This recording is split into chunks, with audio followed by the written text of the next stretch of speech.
And welcome to How to Survive a Zombie Apocalypse. I'm Dr. Dale, author of Dr. Dale's Zombie Dictionary and founder of the School of Survival.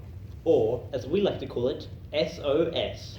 And we're here to teach you today how to survive a zombie apocalypse. Now, here at the School of Survival, Or SOS, we don't believe in just standing there and talking at you. Expecting you to soak it all up like a sponge. no, that's not how we roll. No, we believe in inclusion with a capital I, working together as a team, inviting you to participate, invoking teamwork and togetherness. I think maybe it's time to introduce you to some special people who'll be working closely with me to work closely with you. I'd like to introduce you to that team now. First off, our survival expert, Mr. Donald Strait. Hello, I'm Donald Strait, and I'm a survival expert. Do you know, I once survived for a week on just a cheese sandwich. A week, yes. Thank you, Donald. Donald is our survival expert. An expert indeed. As you can see, so far he has survived a very, very long time. Next up is my science expert, Judy O'Day. Hello, I'm Judy O'Day, and I do experiments and things. Okay, thank you, Judy. And finally, Tristan. Hello, I'm Tristan. Judy does experiments on me. Here at the School of Survival, we deal with only one specific kind of zombie, so that we know where to focus our research and keep the variables at a minimum. And that particular zombie has 4 rules attached to it that we're going to go through now. If you're planning to make notes, then now might be a good time to start. Okay, rule number 1, a zombie is... Dead. A zombie is... Dead. Thank you, Donald. Yes, a zombie is dead. So, rule number 1, a zombie is... Dead. Excellent. Rule number 2 concerns how one becomes a zombie. Now, in the cases of other zombies, it could be because of a virus. It could be radioactive gas. It could be magic space dust or a parasite. But in the case of our zombie, the infection is passed on by... Biting. Which means that if you are Bitten. by a zombie, you will end up... Dead. Very good. So, next up, we're going to learn how to kill a zombie. Well, we know that we can't technically kill a zombie because it is already Dead. but we can stop it in its tracks, stop being a threat, annihilate it. And we do this by destroying the... Brain. Yes, we must... Dr. Dale, What? Donald said it too. I thought brain was supposed to be mine. Did you, Donald? Well, yes, I was just helping Tristan out. Brain is mine. Tell him, Dr. Dale. Donald, we did say we'd let Tristan have a go this evening, didn't we? Yes, I suppose. Right, we'll try it again. You must destroy the... Brain. He did it again. Right, Donald, I know exactly what this is. That lady is obviously trying to distract you. She's been flirting since you sat down, Donald. Well, That's no excuse, though, Donald. We talked about this earlier. Tristan is the brains, and you're dead. Yes, I know, but... No buts. I want you to move away from her. I'll have no distraction in my seminars. Donald, go and stand over there. Judy, you come over here and keep an eye on her. If there's any more trouble from her, you know what to do. Oh yes, Dr. Dale. Okay, right. Well, I think we all need to know now that it is the brain that needs to be destroyed in order to stop a zombie. So, now we must destroy the... Brain. Because if you don't, you'll end up... Donald! Yes. I pointed. Yes, no, I know. It's just I wasn't sure if you wanted me to say it or not, because I was stood over there before, and now you're pointing over here, which is where you usually point if you Donald, okay. Right, it's fine. I can see why you'd get confused. Would it help if I pointed over here? Oh yes, would you? That would be really helpful.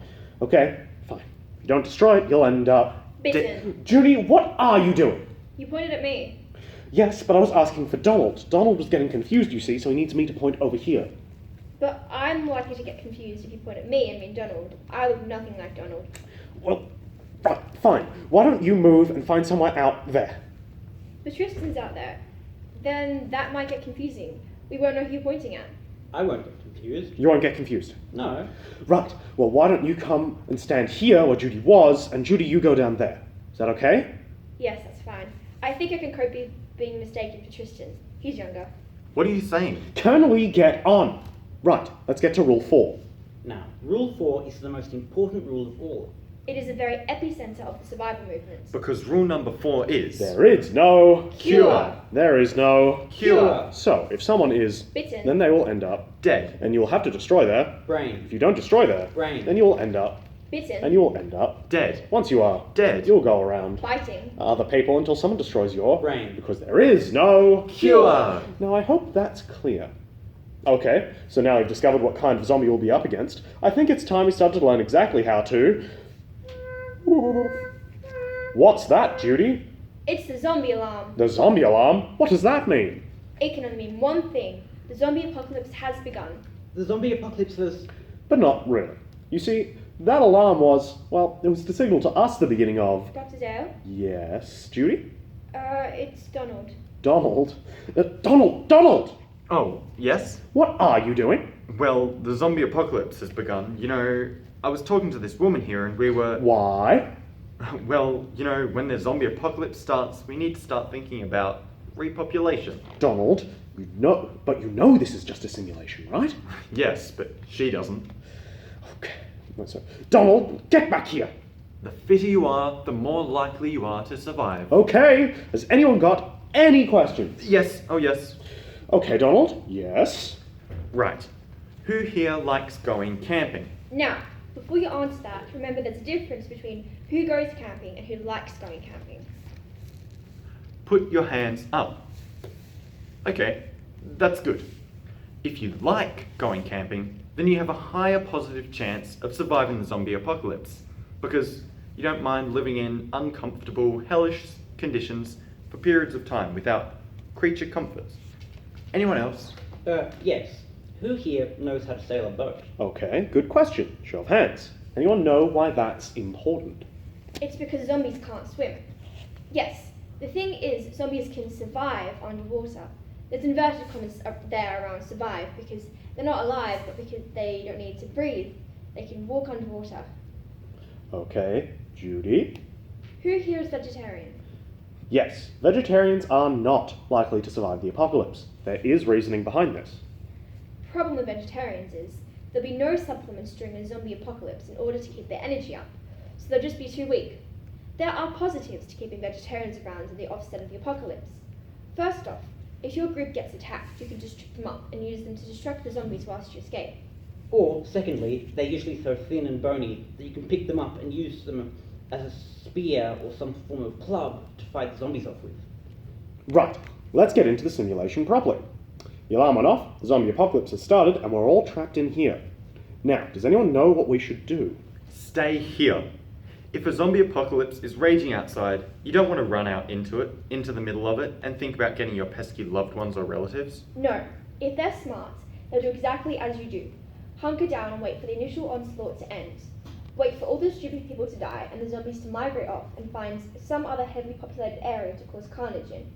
At that point, say 3 to 4 weeks, we can think about leaving here and going and meeting up with our friends, loved ones, etc. Unless they happen to be like all the stupid people and have ended up dead. So, we followed the advice of initial reaction, and we're staying here. But there are 4 things we need to source. Can anyone name one of them? F. Fortify.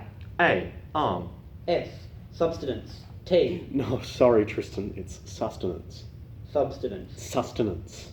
Sustenance. Substance. Sustenance. Right. Sorry. Donald, what does this mean? Sustenance. Okay, thanks. Donald, can you do that? Certainly. Okay, guys, sorry about that. Need to make sure we get it right. Don't want to confuse you in a zombie apocalypse not knowing how to think fast. Let's start again. F. Fortify. A. Arm. S. Substance. Wait, what? I thought you were doing that, Donald. I was, but I had too many cards. Look, Judy, what does this stand for? Sustenance. Right, excellent. Judy, you do S and T. Donald, you come and do F. You know what it stands for, don't you? Yes. Excellent. Right. Sorry, guys. We'll move on in a second. Just need to make sure we get this right, though. Okay. We'll just go through it one more time. Donald. F. Fornicate. Donald. What? Fortify. 45. Fortify. Fort 5. Fortify. 45. Fortify. 46. 47. Tristan. Right. This A is for Apple. Donald. A is for Arm. right. You go in the middle. Who's going to do F? You. Umbrella. A? Arm. S. Sustenance. T. No. Wait a minute. Tristan, why did you say umbrella? You said U. U is for umbrella. Oh. Octopus. A? Arm. S. Sustenance. T. Tristan, whoa, wait. Dr. Dale, what's wrong? Why do you keep stopping us? I don't think Tristan fully understands. Why? Yellow. A. Arm. S. Sustenance. T. Tristan! What? See? Cucumber. Arrgh. Rabbit. Look, this is not difficult. It is F. Fortify. A. Arm. S. Sustenance. Team. Yes! I think we've got it. Can we move on? Okay. Orange kangaroo. Okay, so now we know exactly what to do once the apocalypse begins. Let's find out how many more of you will survive. Any of the team got any questions? Who here has been a member of the Scouts, Adventurers, Girl Guides, PCYC? Okay, that's good, because... You know how to hold a bake sale. And you're used to working as part of a team, and you'll also be able to tie knots and have learnt various skills that will help you with your survival. So you guys have a high chance of survival. Excellent. Anyone else? Who here is left-handed? Who here is left-handed? Dead. Okay, again, I have nothing against left-handed people, but the straight facts are that you're less likely to survive. The majority of implements that have been manufactured are for right-handed people. So picture the scene. You're in your friend's kitchen, the apocalypse begins. Your friend becomes a zombie, and you want to protect yourself. You pick up a pair of scissors to stab him in the head, and you can't quite use them properly because they are right-handed scissors. There you are, dead. Oh yes, I favour my left hand, and so technically would be classified as left-handed. But because I knew I'd have less chance of survival, I've learnt how to use both hands. Yes. So now I'm anorexic. Ambidextrous. Bless you. Okay, right. Next question. Who here knows martial arts? Now, this is a difficult one. Martial arts are so varied that it's hard to quantify how well you'd fare. This depends on the martial arts form you practice. You see, weapons-based martial arts are good, but hand-to-hand forms tend to be bad. Now, the reason for this is, well, why don't we just show you? Okay, now imagine a zombie came along. Donald, can you be a zombie? And Judy, can you be a martial arts expert? Now, here comes the zombie, and Judy decides to kill it using her martial arts skills. We know we have to destroy the brain, and her hand travels with speed in a downward motion through the skull, but because the force carries her travelling through the face and down to the mouth where her fingers get nicked on the teeth, this is technically classed as a bite. So what we end up with is a small zombie problem. So, that's why hand-to-hand martial arts are a bad idea, as you don't particularly want to go waving your hands around in front of a zombie's face. Thank you, Judy. If you don't have a weapon and you do need to use hand-to-hand combat, there are certain methods that we at the School of Survival would sanction. We're running a bit ahead of schedule. Maybe we could show you one of those now. Tristan, do you want to do this? Yes. Now, Tristan has been learning some of the basic moves. We want you to teach the audience how to do something easy. Okay, this is how to kill a zombie that's attacking you. Now, first you want the zombie to see you as a potential target. So you raise your hands up so that you look prone in this area. Now, this is especially useful if you're in a group and you want to protect someone else and draw the zombie away from them and towards you, because you will obviously know how to kill it. We believe zombies to be natural predators, so it is likely that they won't be opportunist killers. But we're focused in first on those they believe to be the easiest target, and as you are in this open position, they should be drawn towards you. Once the zombie is within this area, about a meter in front of you, and within arm's reach, you reach down and grab its ears, making sure your hands are away from the mouth. Next, with a sharp sideways movement to the left, we need to yank the zombie's head off. We pull the head off in this direction to try and avoid blood splatter getting on ourselves, should it carry the infection. It won't splash you, but it will splash those around you, and any drip will fall on your shoulder, and not your head. Finally, we don't just think we're done here, as the head is still extremely dangerous, as the head can still survive without the body. So we need to make sure we finish the job. We swing our arms apart, making sure the zombie head is still held in either our left or right hand, your choice, and then bring them together with force, smushing the brain.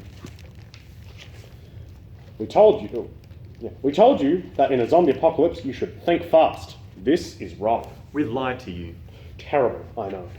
There is a lesson missing from the acronym. There is one other thing you should do at the beginning of the zombie apocalypse to ensure your survival. What I want from you is the missing letter and what it stands for. Remember that the acronym must spell a word, but you can shuffle the letters around to make it. Okay, I tell you what, I'm feeling charitable. We'll help you. Okay, the missing letter goes in here, and I'm going to give you one more chance to guess. What is the missing letter, and what does it stand for? Okay, unfortunately, you didn't get the ultimate survivor question right. Don't worry, you still survived. Can anyone remember what happened when the zombie alarm went off? Me and Judy stood on the stage talking. Donald went into the audience. Where did Tristan go? He went outside to see if the apocalypse had started. So, what should we have done when he came back in? We should have checked him for bites. The missing letter is C, for check. Tristan, did you get bitten when you went outside? Yes. So, because we didn't check him, this is what would have happened. Bang. Yes, you should always check everyone in the room for bites. We don't know how long it would take for the infections to take hold. So someone in the room could have been bitten hours before the apocalypse had begun. And once we barricaded the doors, we'd be trapped in here just waiting for them to turn. By rights, as soon as we knew the apocalypse had begun, we should have all stripped naked and examined each other thoroughly. So don't think fast in a zombie apocalypse. Always remember the facts. Thank you from myself and the rest of the team. And remember this one fact. The apocalypse is coming, and we are your last hope of survival. Only. Only hope of survival. Good Good night. Good night. Tristan! Tristan! The end.